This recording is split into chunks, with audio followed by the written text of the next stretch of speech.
Hi there, my name is David Bell. I'm coming in here from Sharp & Bell Consulting. I am going to be running this live stream today to help small business owners and search advertisers who are new in the field understand the different types of search advertising campaigns. So to begin, we're actually just going to wait a couple minutes to see if anybody else wants to join, and we'll kind of go from there. So um, what we're looking at is, this does apply to Google Ads and Microsoft Advertising. And while there are different kinds of ad groups, and like there's dynamic ad groups which focus more on trying to use what you have on your website and whatnot to get people to make essentially make your ad creation easier. That's not what we're going to be going into so much today, as it is the strategies behind the different advertising campaigns. So while we wait here, I'm going to take a minute and get some posts out, see who wants to join.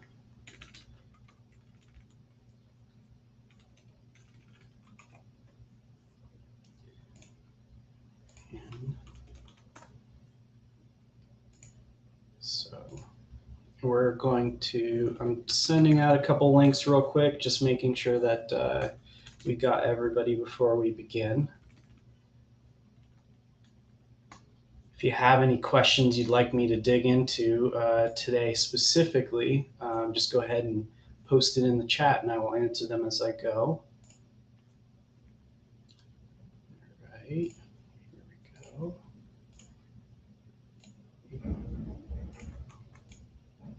And if this is your first time kind of seeing our videos, go ahead and post in the message, introduce who you are, maybe your business or anything like that, and get the conversation going here.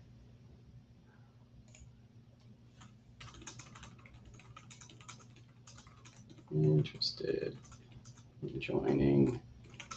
I see some more people signing in. It's just going to be just a minute here. We're still getting people involved and just making sure that everyone who wants to see it is in.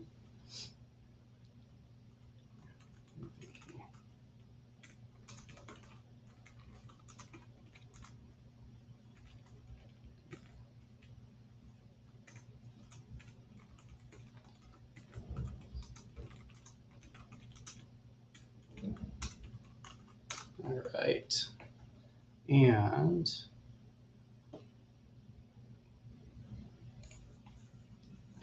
all right, cool.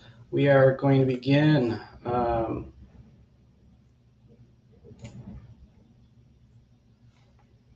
right, so to begin, what this is we're going over very specifically the types of search advertising campaigns out there and how to make them work for you.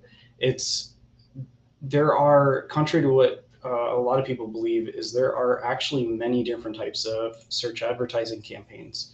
The general train of thought most people have is that you start out with some keyword research, you go ahead and create ad groups that are, either bound by what's called Skags, which is single keyword ad group, which is where essentially the ad groups are broken down into usually two or more words, based keywords. So you'll have something like, let's say, SEO services. You'd have SEO services, but you'd have phrase match, broad match, exact match. But the issue with a Skag, we'll go into it a little bit, but Skags give you a lot more control over what it is that you're advertising, but in some ways they can give you a lot less control. So the other type is a single theme ad group, which is another topic we'll go over today, which is where you basically break down your ad groups into a set topic. So we'll be going over the types of ad groups a little bit and why they matter. But the other piece that we're going to go over here is the bidding and how it kind of fits in with this. But what happens is normally people do the keyword research, they break down the ad groups, and then they basically just adjust bidding as necessary, but they don't really understand how to handle bidding. And that's kind of what we're going to go into today, is recognizing the different types of campaigns and kind of moving from there. So the best way to kind of understand this is to kind of tackle some of the dominant topics. So I think this is where we're going to go into the Skag versus Stag, I think is a good start. So when you're doing your keyword research, the first thing you need to do, contrary to what a lot of people try to do actually, is you need to make sure that when you're doing the keyword research using Google Ads, is you take into consideration what your budget is. So if you have, let's say, maybe $500 and you go in and let's say that of that $500, you have to target, you offer 4 different services, but the keywords that you're generally looking at are like $9 a click and whatnot. That is not going to get you the traction you need to maybe get 20 to 30 customers. That's just not going to work.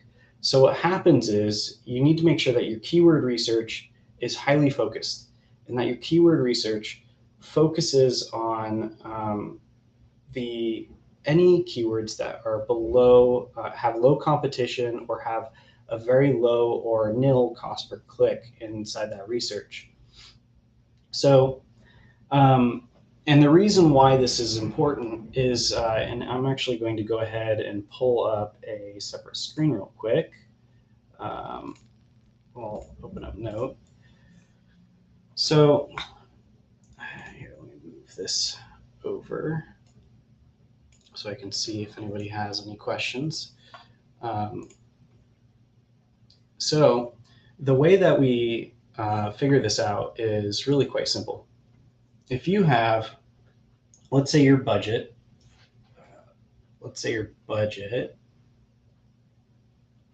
is $500.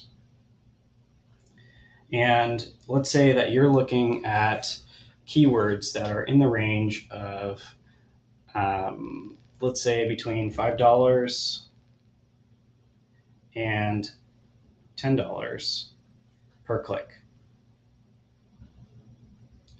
The issue with this is that the maximum amount of clicks that you can possibly get on a campaign like that is ultimately going to be somewhere in the range of, let's see, 10. So you're going to be running into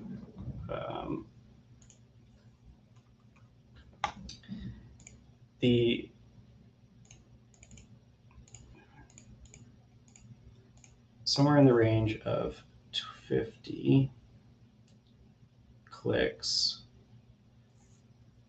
or 25 to 50 clicks. So what you're running into here is that for that budget, you've really set what would be pretty expensive goals. Like reaching that is really difficult. But when you're creating your advertising campaign, the very first thing a lot of people tend to do, just because of the way that the keyword research tool is set up, is they'll decide very early on how much time they have to do the actual keyword research. Now, the keyword research right here is really important early on, because if you select, let's say you start out with a keyword. So we're a marketing company, so I love picking on SEO services and whatnot. But let's say you start out with SEO services as your keyword, right? So SEO services. Now this is where you run into two sides. So we will break this down, and on this side is Skag, and on this side over here, we'll go ahead and put the single theme ad group. So Now, generally speaking, when you come out with Skags, usually they're 3 words. Oftentimes people actually go with 2 words, but usually they're 3 words or more. And what they are is like a pretty defined topic, but you get the idea with what I'm expressing here. So when you're creating the budget for the keywords initially, you need to make sure that you consider all avenues. So we have on here SEO services, and let's pretend, once again, let's just pretend here. We'll just say that it's $10. And this is, we'll say this is exact match here. And then we have a similar one, which is phrase match. And then we have broad modified, which is where you have SEO plus, which is basically kind of a catch-all container. But each one of these is, and then you could potentially put broad, but most people say to avoid that. So each one of these is bringing back that SEO services. So the exact match in this case would mean that somebody types in SEO services or something that literally translates to that phrase. The phrase match would mean that if somebody typed in SEO services within a phrase, that you're able to, like, let's say somebody types in how much are SEO services, that would trigger in a phrase match. Broad modified means that SEO and the word services could appear anywhere in a sentence or phrase. And then broad match is basically anything remotely close, which not the greatest. But if this SEO services is 10, and usually what you run into is phrase match. Phrase match will be similar in pricing, so somewhere in the range of 10. Broad modified might be cheaper, it might be the 5. And then broad is usually really cheap as well, 5 or less, you know. But what happens here is if you rely on the Skag as the way to organize your ad group, what you're effectively saying is that I want to catch every possible thing within this this topic, if you will, anything remotely close. I want to catch it and I want to advertise on it. And this isn't the greatest way to handle your advertising, especially if you're not using any other kinds of targeting. Now, this can be really powerful though when coupled with other kinds of targeting. And we'll get into that in a minute, but the Stag is basically SEO services. As the same example, you'd have usually you rely on phrase and broad modified with a few exact. I would say that Stags, most of the time, you only use the exact match in a Stag if you know exactly that that is a real term that you want to advertise on, and that like it's delivering some level of results. But for the most part, the Stags rely on phrase match. So we'd take the phrase, we'll put that over here, and we'll put the broad match over here. And then the other part of the Stag is that it would break it down a little bit more. So in the case of SEO services, you might run into SEO service price or SEO service Vancouver. You run into these different, in each one of these is its own ad group. And apologize for my writing, but what you run into is you have these really tightly knit or tightly grouped topics, and that's what a Stag is it doesn't necessarily matter what the actual keywords are, so long as they're all closely aligned in these really tight themes. The power behind that is that it gives you a lot more control. Now, in both cases, you have a Skag is a lot like a catch-all for a theme, if you will. A Stag is a lot more like a very defined topic, and you want to create a very unique ad for it. Both of them have their place in advertising. Contrary to what everyone says online, both of them have their place. And I'm going to explain a little bit why. So I think the very next topic that we want to get into, now that we have a good idea, oh yeah, I didn't touch into the budget part. The reason why the budget is important here is that the it's part of the job of an advertiser is to take the lowest possible clicks. Like if I saw that SEO services here under this in either one of these ad groups, if I saw SEO services got me like 60 clicks, I open up Google Analytics and I see that it got me like 60 clicks and not a single conversion or not a single pass-through conversion, then what that would mean as an advertiser is I should go in and I should block that. Like there's enough evidence to say that that's not delivering any results, that you're overpaying for it, and you need, especially if you're capping on your existing budget, which is a very common thing. Usually if you're capping on your budget and not getting the results you want, it means that your advertising is not working because you need to reset your targeting and whatnot. So, and I say that having run campaigns with as little as $150 and as much as a few $1,000s per month. Like that is the best way to understand that. So I think that brings us into the next major topics, which is the bid wars. So let me clear off the surface here. We'll just start with A. We're just going to move off here. So this is the next major part, is that when you create your advertising campaign, so we will just say campaign A. And we have ad group 1, 2, 3. It doesn't really matter which model you selected. That's the truth. And now one works better for some things, and that is that the Skag works better for catching things you might not have known.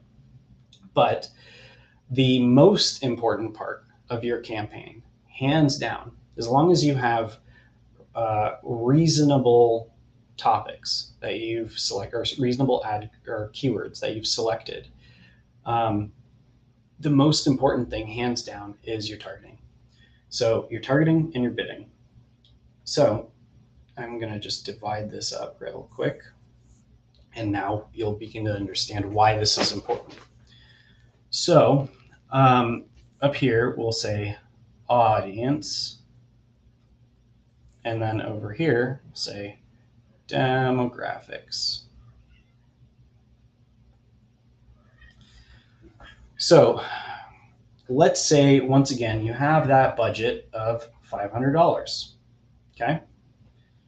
Your goal is to maximize the opportunities, not the clicks, not the conversions. Your goal is to maximize the opportunities.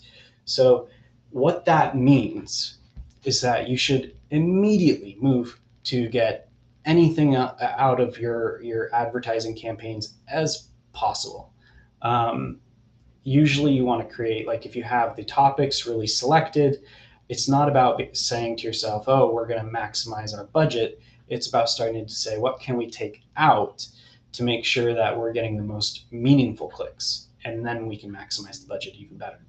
So negative keywords are a big one. And for that, I think my favorite tool is Keyword Sheeter. No kidding. You can basically type in any phrase. Actually, let's go ahead and take a second to pull it up. So Keyword Sheeter. And I'm going to go ahead and switch my screen real quick.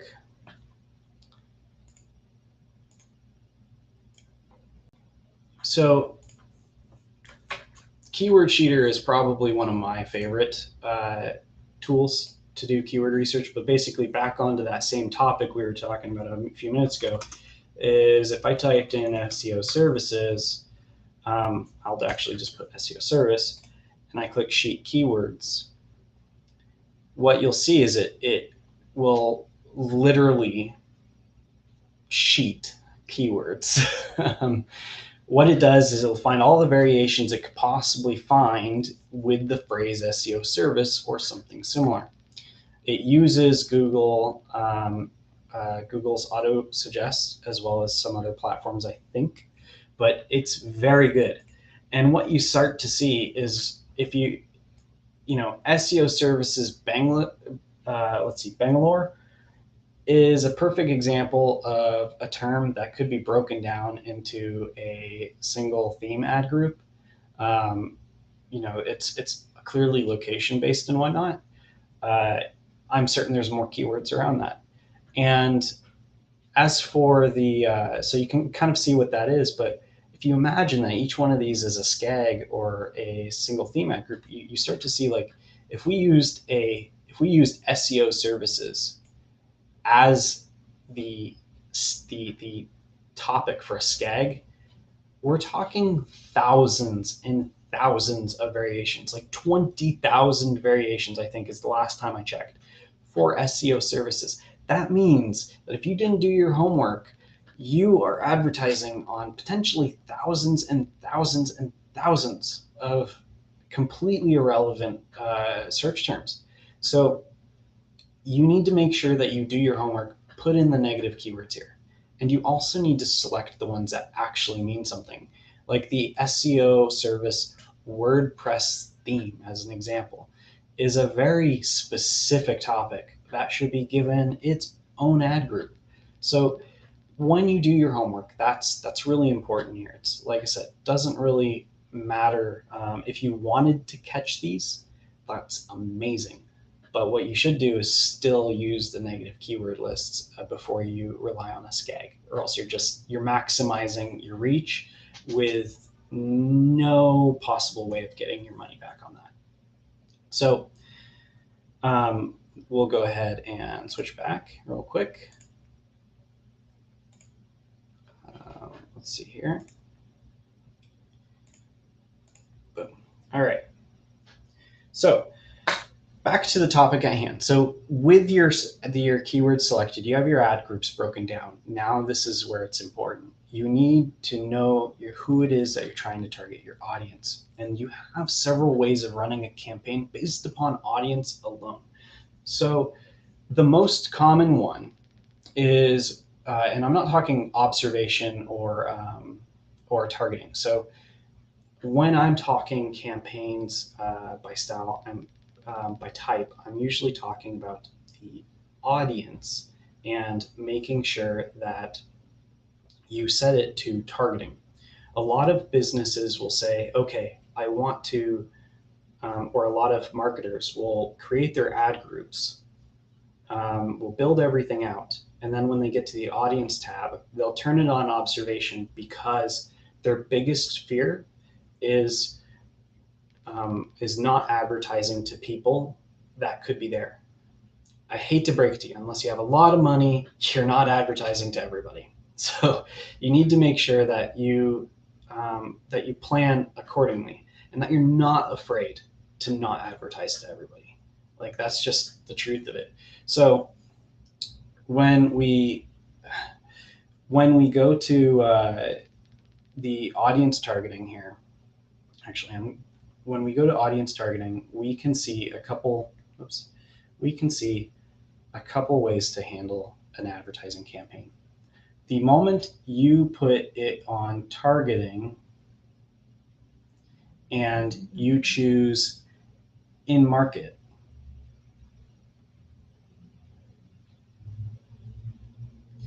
the moment you choose in market, that like an audience for an in-market campaign, it becomes it basically says, if this person shows patterns in their search behavior that indicates that they are in the market for this solution, I want to advertise to them. anybody else? The answer is no. And this is really powerful here if you think about this. This means, so if you put your, and let's first fill out the demographics over here. So let's say age and demographics is, let's say you exclude anybody under the age of 24. So you fully anticipate, like, especially B2B services, you should almost always be excluding anybody under the age of 24. And the reason why is because you typically expect somebody who's able to make a B2B service decision, has some university, took some time to have job experience and whatnot. Oftentimes they're not going to have the experience necessary to make a senior decision to purchase products or services. So let's say it was age 24 and let's say you basically excluded anybody above the age of 55. Yeah, I'm excluding it. It's not so much ageism there as it is just making sure that you advertise to the dominant portion of your audience that you know is going to be making those decisions. And more often than not, stats kind of clearly show that that's where the B2B market is. So unless you're a CEO or something along those lines, it's a little bit different. But 24 to 55, that's an actual target range you can use in Google Ads. And then let's say that in most cases, we'll say that for the business case at hand, that the gender making decision is pretty neutral. So in this case, we have already limited the advertising to this area by demographic. And we're also going to say that we will limit it to the Vancouver area within. So when you choose a location in something like Google Ads, you have the ability to say people who are in this area, which is not the default option, or people who are in this area and interested in this area, which is basically, that's catch-22, but basically if somebody lives in another, like say country, and they are searching for SEO services in British Columbia, you would still show ads to them. Might not want to show ads to them. So by limiting this alone on the demographics and whatnot, we are able to really limit who we're targeting. Now this is pretty standard over here in the right column. This is pretty standard for targeting. What's very powerful though is when you start to use the in-market targets. So Google Ads has the option, if you go to the audience tab, to choose the different kinds of audiences. One of them is in-market. So if you go in and you put in-market SEO services,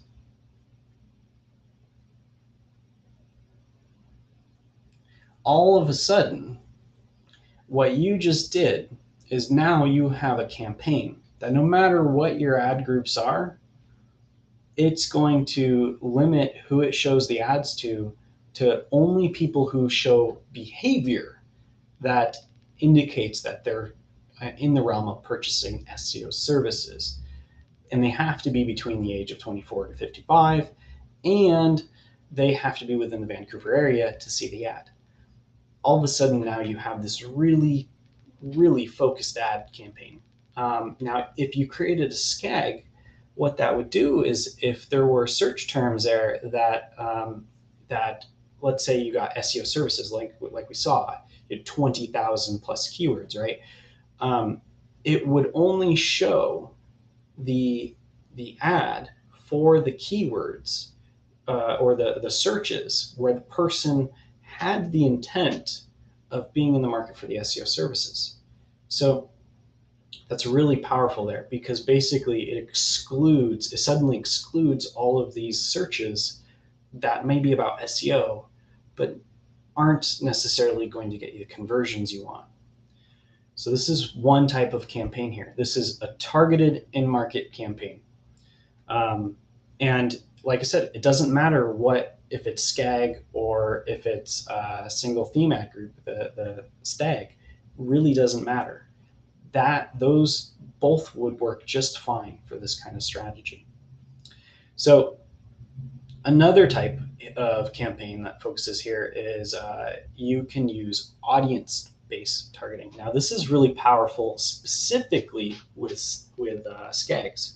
So, or broad match and broad modified match. Now, a lot of people are really scared to use broad modified and broad match, but if Google is right about its stats, where 20 to 30% of searches are completely new at all times, like that's a huge statement. What that indicates is that the markets move fast and that everything's constantly changing, which means that if you had a very well-targeted campaign using audience, in-market, that kind of thing, what it means you're able to do is reach people on search terms at a very low cost.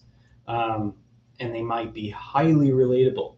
So that's a big one. So here we go in affinity targeting.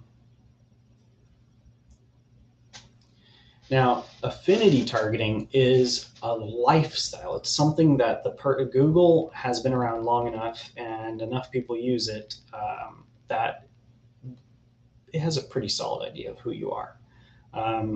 And with that, it knows kind of your lifestyle things, like, are you a news junkie? Are you currently or not currently, but are you a person who likes DIY projects? Are you a homeowner? Do you prefer transit? These kind of things. So these are affinities. They're lifestyles. They're things that identify with you, and they're likely going to stay around a lot longer than something like an in-market tag. So this is really powerful as well, because now you can target people based upon their lifestyles. And let's consider some examples. So if you are let's say you are a news junkie and you are a dog lover and you make 55,000 and above, it's very likely that you could be in the market for certain kinds of like more premium dog food stuff. Like you could be in the market for something like that. So this is an area where you can start to use targeting, knowing your audience, to reach a very specific number of people. Now, a lot of people only use affinity targeting for something like a display campaign. The reality is it works just as well for search advertising. If you know who your audience is, if you know the patterns behind who they are, as a collective, you're able to lower your bidding or raise your bidding accordingly. So, in fact, these are things that I help companies with on a pretty constant basis. Is identifying these patterns and going ahead and kind of either excluding it or bidding up. So. And I think a really powerful thing here is actually if you do install in Google Ads, if you haven't already seen it, there is an audience insights. You can basically install the Google Ads tag on your website, and it'll collect enough data that it can start to actually give you insights based upon who's visited your website. So it's really powerful there.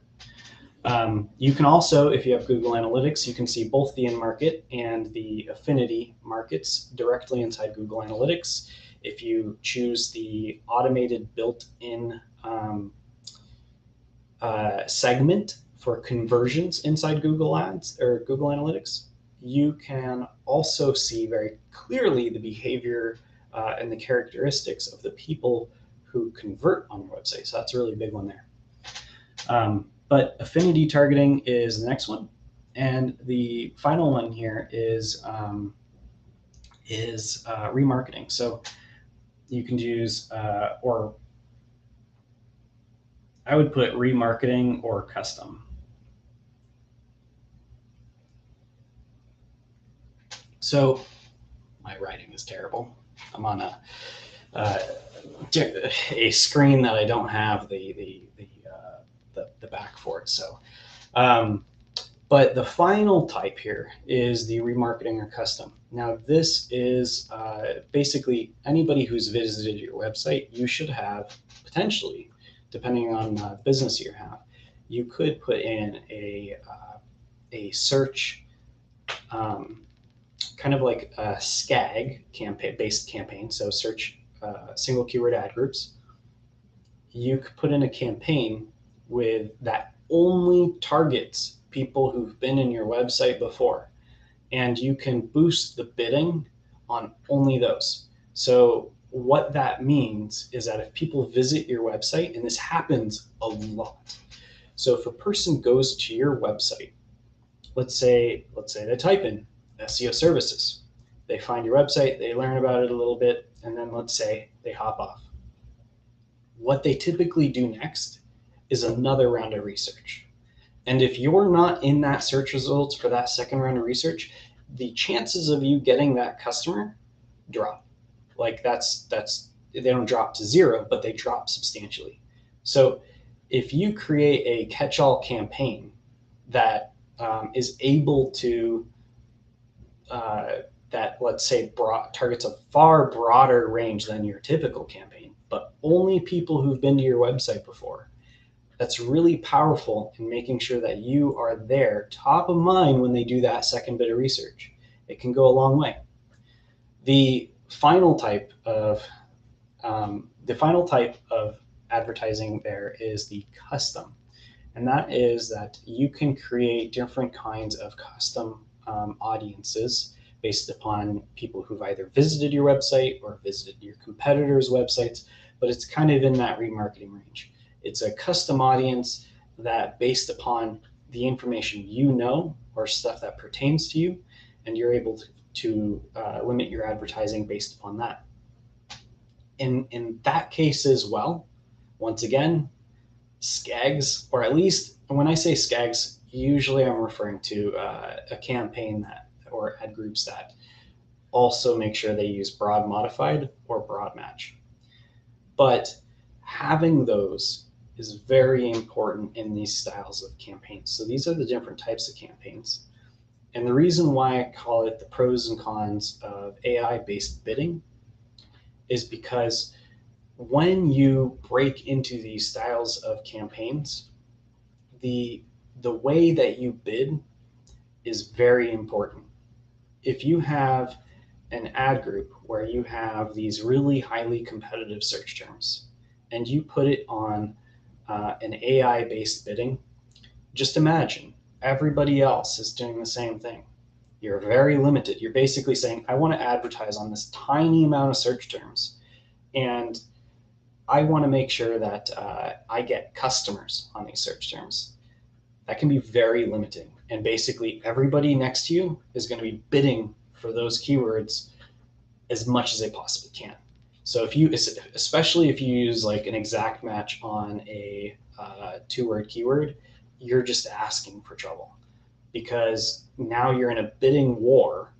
You're letting these AI deck it out between these really, really expensive search terms. And it's for moot. So what you need to make sure that you do with the bidding wars is you understand that it's not just about what the AI do great, but they only do great on what they know and what you give them. So if you don't use audience targeting, you're shooting yourself in the foot. And if you don't use Google Analytics or anything, once again, shooting yourself in the foot.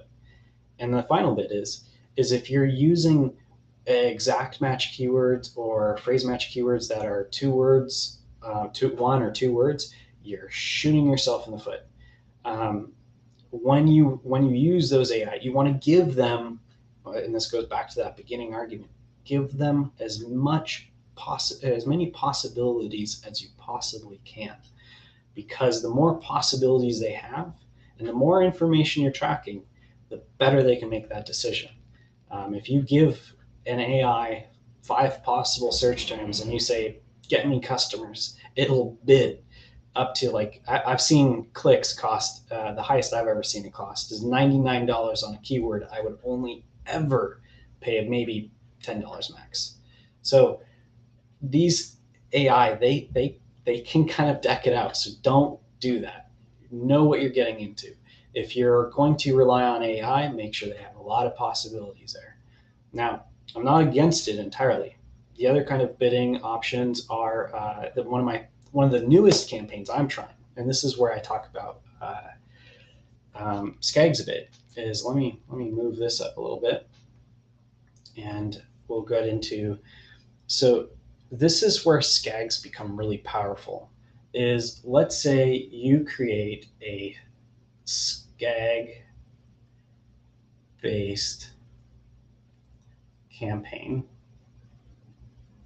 So once again, this is having keywords that use phrase, broad, and whatnot, but it's only one keyword per ad group.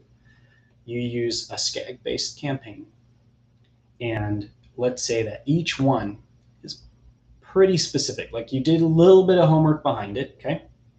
So you have ad group 1, 2, 3.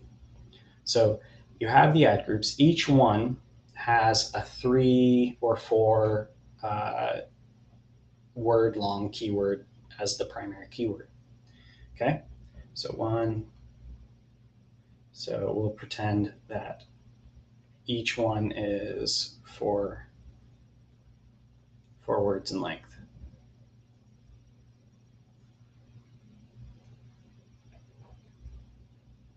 So you put together this campaign like that, and now typically a Skag campaign, a lot of people would tend to give it the AI free realm. But let's say you are on a very limited budget. Let's say you are the max you are willing to spend per month is between, let's say you're brand new to search advertising and you want to see some results. Let's say about $350 or $350 to $650. So that's a pretty small amount in the grand scheme of things, but that can be a lot for a small business. So especially if they have more than one channel. So when you're dealing with something like that, where you're really trying to prove its worth, one thing that you can do, and this is something that we're doing as a small business, is you can create a audience targeted ad. So first off, audience. So in market. So you create a list of in-market attributes.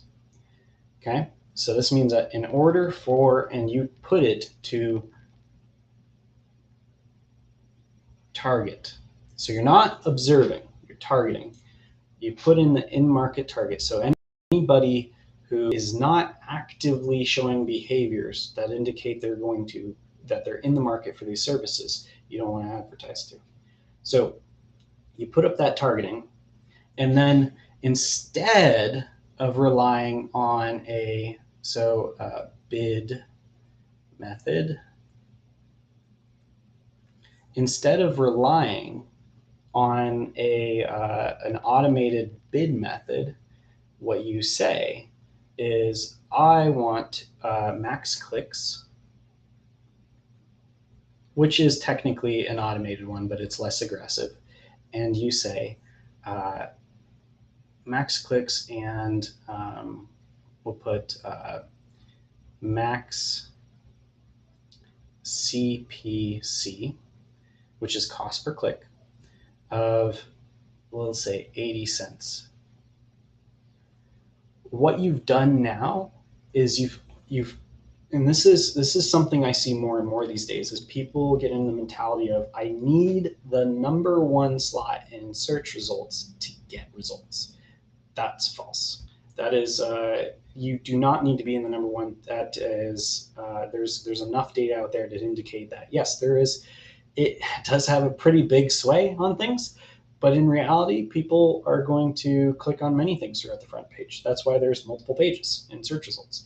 So you can, if you set up your bidding to, if you take a step back and say, I don't care about being number one in the search results, I just want to be there when people are making the decision, what you'll inevitably see is that you're less likely to get a lot of conversions, but you're still going to get conversions. And you're probably going to get it at a way better price than your competitors. So when you run into something like that, this is a very powerful way of saying that I am willing to pay. There's enough traffic out there for everyone, and I want my piece.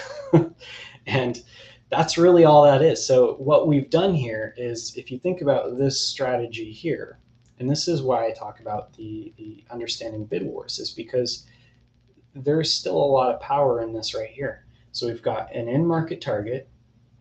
We have a bid method of max clicks, max CPC, which means we're limiting how much we're willing to pay per click. And then we have a catch-all campaign. So we couldn't care less about what exactly a person typed in, as long as they're in the market and the topic is irrelevant.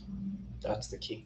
So I think that answers, for the most part, that kind of breaks down the different kinds of ad groups and keywords and whatnot. But in the end, it's, when it comes to search advertising, it's not as simple as just do keywords, pull the keywords, put them in ad groups, and run the campaign. You need to make sure that the keywords you pull are low competition, medium, low, which is a recommendation directly from Google Ads itself, medium and low. Make sure that they have, that when you put them into groups, that you consider the vast amount of variants there are. And tools like Keyword Sheeter are amazing for helping you narrow that down. Put together negative keyword lists to kind of filter out the noise, especially if you're running broad modified or broad match keywords. Like, that's really big. Especially for businesses that have the potential where somebody's trying to, people commonly outsource to another country or whatnot. And then finally is make sure that you consider the way that the audience and the bidding fit together. If you let an AI duke it out on really expensive search terms, you're going to shoot yourself in the foot. If you give them lots of avenues to take, and you give them really powerful targeting criteria, they can work magic for you. So I think next time we'll dig into some real examples. But today I really just wanted to go over the different types of campaigns, simply because a lot of people really do believe it's that simple, and they don't understand just why they're able to blow through hundreds of dollars on meaningful search terms and not get any results. So keep that in mind, and until next time, I hope you are safe and doing well, and we will be hosting another live chat tomorrow. I'm not quite sure what the topic will be on, but if you have any questions, leave them in the comments, and we'll post them or talk about them in a future live chat, and we'll see you guys later.